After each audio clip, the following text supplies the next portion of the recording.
Praise lord. ప్రభువైన యేసు నామములో అందరికీ వందనములు. ఈ దినం దేవుని వాక్యంలో నుంచి యెషయా గ్రంథం 45వ అధ్యాయం 2వ వచనం.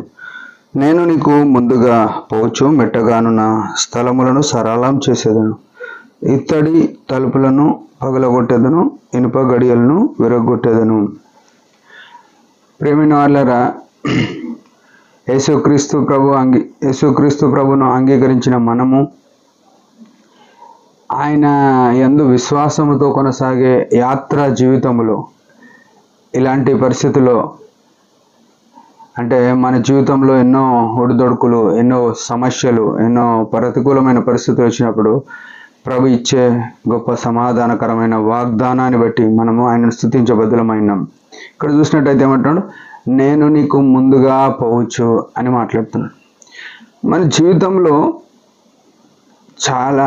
జీవితము చాలా ప్రమాదకరమైన జీవితం అని గుర్తుపెట్టుకోవాలి. ఎందుకంటే మనము కులాన్ని బట్టి, ధనాన్ని బట్టి, చదువును బట్టి, పేరును బట్టి, ప్రఖ్యాతిని బట్టి ఎంతో అతిశయపడతాం.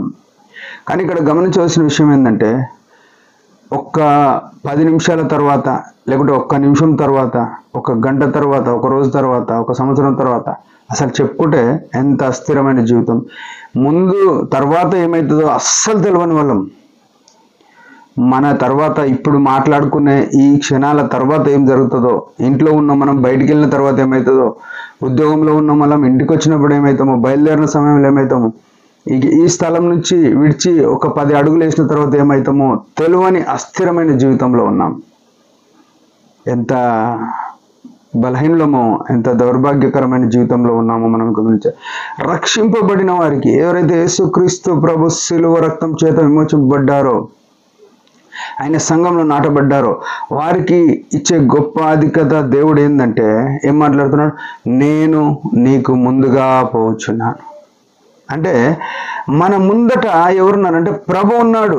మన ముందు ఏ ప్రమాదం అవుతుందో, ఏ ఆటంకం అవుతుందో, ఏ కష్టం అవుతుందో దానిని ఆయన ముందుగా ఎదుర్కొంటున్నాడు.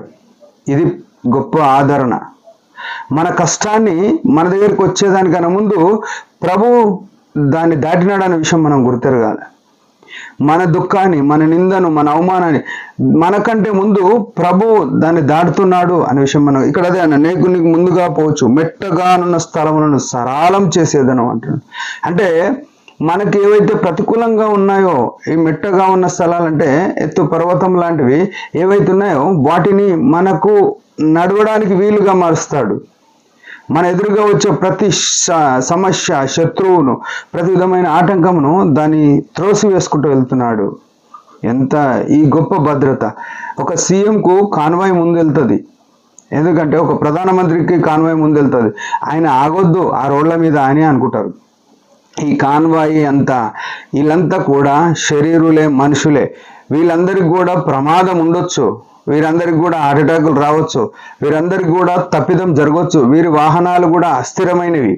కానీ ప్రియమైన సహోదరుడా, సహోదరి, మన ముందు వెళ్ళే ఈ ప్రభువు శాశ్వతుడైన దేవుడు.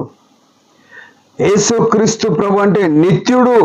ఆయనకు ఏది కూడా అడ్డమే ఆగనే ఆగదు. ఆయనకు ఎదురయ్యే సమస్య, ఆయన దాటలేని సమస్య, దాటలేని ప్రమాదం అంటూ ఏది లేదనే విషయం మనం గుర్తురా. అందుకే ఏమంటున్నాడు, ఇత్తడి తలుపులను పగలగొట్టేదను అంటున్నాడు.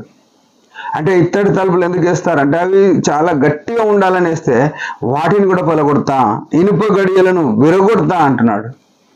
అంటే నా పక్షమున ప్రభు ఆ కలువరి సిలువని దాటిన తర్వాత ఇంకేవి కూడా ఆగనే ఆగాయి అనే విషయం మనం గుర్తిరగాలి.